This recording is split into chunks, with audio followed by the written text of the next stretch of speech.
Buenas tardes, reiterar el saludo a nuestros compañeros de labores, Luisa Céspedes, Esteban Delgado, Eddie Alcántara y José Luis Mendoza.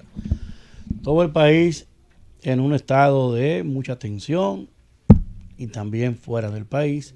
Habíamos estado diciendo en días anteriores que le damos mucho seguimiento a nuestros amigos hermanos dominicanos que nos escuchan a través del Z101 Digital para Facebook, para Twitter, para Instagram, y a los que nos ven y nos escuchan a través del ZTV para la plataforma del YouTube. Sobre todo a nuestros hermanos en Italia, en España, en Estados Unidos, en los estados del este, tanto en Boston, tanto para New York, Filadelfia, un poco más para acá también, para Miami, los que nos escuchan en Panamá, pero hemos en estos últimos días pues dado mucha atención al tema de España, de Italia y de Nueva York, porque son ciudades en las que concentran muchos dominicanos y en las que ya previas semanas han venido recibiendo los embates de esta crisis. Incluso en Italia ya hay lamentablemente una persona fallecida que era dominicana. Así es que el abrazo de solidaridad con nuestros hermanos dominicanos, y nos pueden también dar seguimiento a través de nuestras redes sociales en Aníbal Diputado para Twitter, Aníbal Díaz 1 para Instagram, Aníbal Diputado y Aníbal Díaz 1. Los mensajes directos o los DM o DM los respondo en las noches, por eso excuso el delay a los que nos escriben desde Europa. Saludar a nuestros hermanos dominicanos también en todo el país, que están tensos con esta situación que no es para menos. El gobierno ha tomado medidas. Hemos estado conversando durante toda esta tarde sobre las medidas que ha tomado el Estado. Y aquí lo fundamental es apoyar al Ejecutivo en esta crisis que estamos viviendo, porque nadie quisiera estar viviendo una situación de crisis. Ni el gobierno dominicano es el que la ha creado, ni mucho menos el propio pueblo dominicano. Así es que es algo que nosotros tenemos que entender, que como oposición política, pues asumir con mucha seriedad el enfoque. Yo creo que hay que analizar cada una de las medidas que ha dispuesto, que ha anunciado el gobierno, tanto que anunció el presidente de la República anoche, que como bien decía Eddie, anoche tuvo una audiencia sumamente trascendente. Casi todos los que teníamos acceso los vimos, los escuchamos, y como pudieron ver, no hubo tweet de ningún tipo de descalificación, ni mucho menos. En mi caso particular, que como que soy un opositor muy férreo de este gobierno, no hice ningún tipo de reflexión en redes sociales que no fuera la de darle repost a lo que era el contenido noticioso, porque este no es el momento de dividirnos más, ni tampoco creo que haya que tomar la crisis como un elemento para potencializar ataques, pero tampoco afectos. Decía una persona en las redes ayer que como manejar el gobierno la crisis era que iba a tener el desempeño electoral.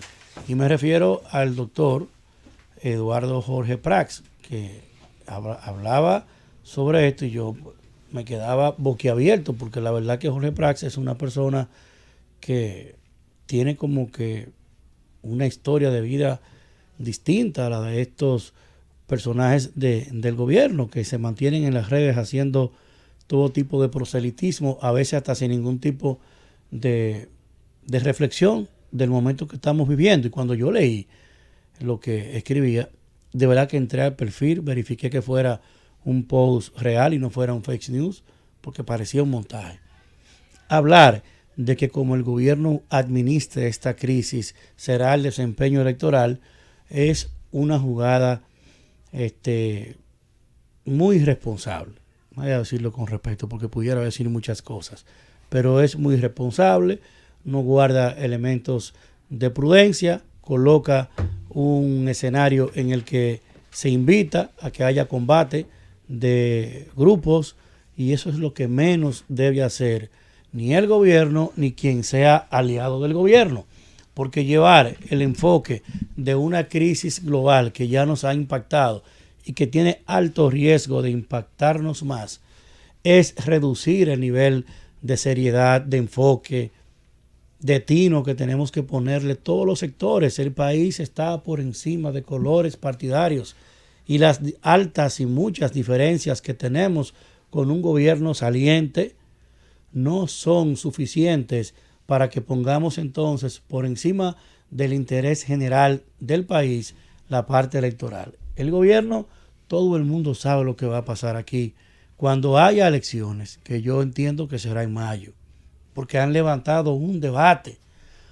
Han levantado un debate sobre si habrá elecciones, si no, sembrando angustia, sembrando miedo, desasosiego en los sectores de inversión importante del país, en la propia sociedad dominicana y sobre todo en la capa media, porque hay dos grandes extremos. Hay un extremo que tiene la capacidad de aguantar cualquier tipo de situación, porque hay mucho capital económico. Y este tipo de crisis lo que más impacta es lo elemental, el pago de las hipotecas, de las viviendas, de los alquileres de los negocios o locales comerciales, el pago de las nóminas de las empresas, el pago de los servicios de las empresas, el pago de los servicios en las familias, el pago no solo de los apartamentos y las casas, sino del servicio de energía eléctrica, de los celulares, de los teléfonos residenciales, de los servicios de cable, de telefonía y de internet. Todos esos gastos fijos que componen el stock financiero de las familias clase media, los colegios, las universidades, el aprovisionamiento de las familias. Ahora, estando en las casas, habrá mucho más consumo. Y todo eso genera un nivel de gasto en las familias. Y hacia eso que hay que enfocarse. Segregar del debate, del análisis, la parte electoral.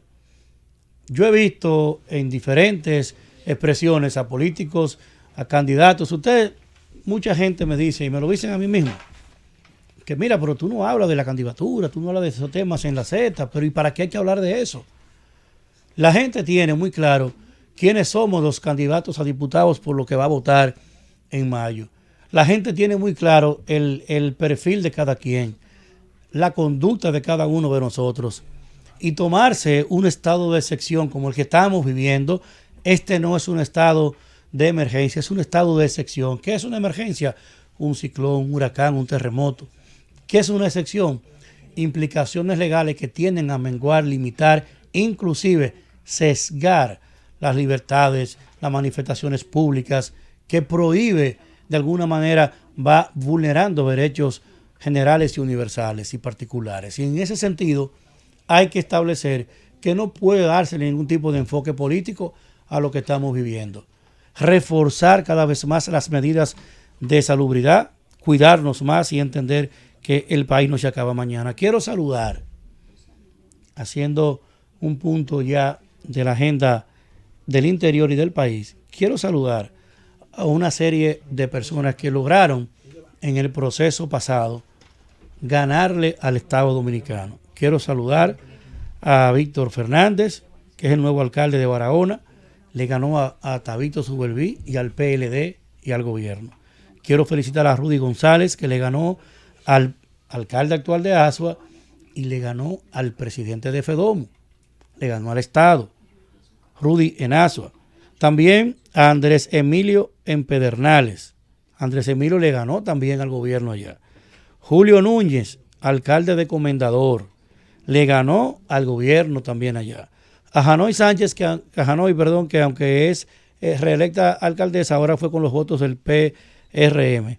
Santos Ramírez en Baní, le ganó a Chacho Landestoy al gobierno y al PLD. También a Eddie Queluche en Enriquillo, a Panchín en Paraíso, Barahona, al ingeniero Mofeta en Ciénega, todos ellos, estos últimos alcaldes de municipios en Barahona. En Bauruco, que eso es Neiva, a Aurelio en el municipio de Los Ríos, a Iván Medina en Villa Jaragua, a Eudi Salvador en Galván, al que estuve yo aquí hablando, defendiendo su triunfo, porque había intentos en la Junta Municipal de Galván por escamotearle el triunfo a ese muchacho. Así es que igualmente como en Galván está el triunfo de Milcíades en Tamayo. Se ganaron 10 de 14 distritos municipales en Bauruco. Asua también, en Gandu. Ahí en el sur se aumentó en un 125% los alcaldes que tiene el Partido Revolucionario Moderno.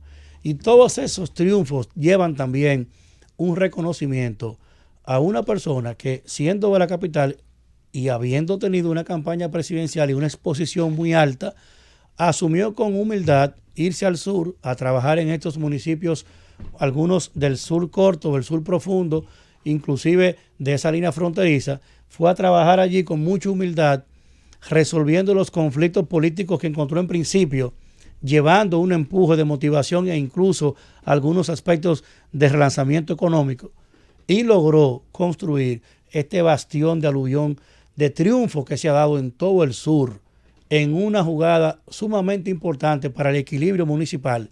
Sin dudas que Wellington Arnaud, que asumió con humildad irse al sur con su mochila a trabajar, ha desarrollado una campaña ahora con muchísimo éxito, que lo presenta como uno de los principales dirigentes de esta generación, que ha dado resultados con humildad, con enfoque, con mucha capacidad de trabajo y sin hacer muchas alalacas. Así que felicidades a todos esos alcaldes del sur y a Wellington Arnaud por haber sido el patán de guía que ha ayudado a este triunfo del PRM en el sur profundo.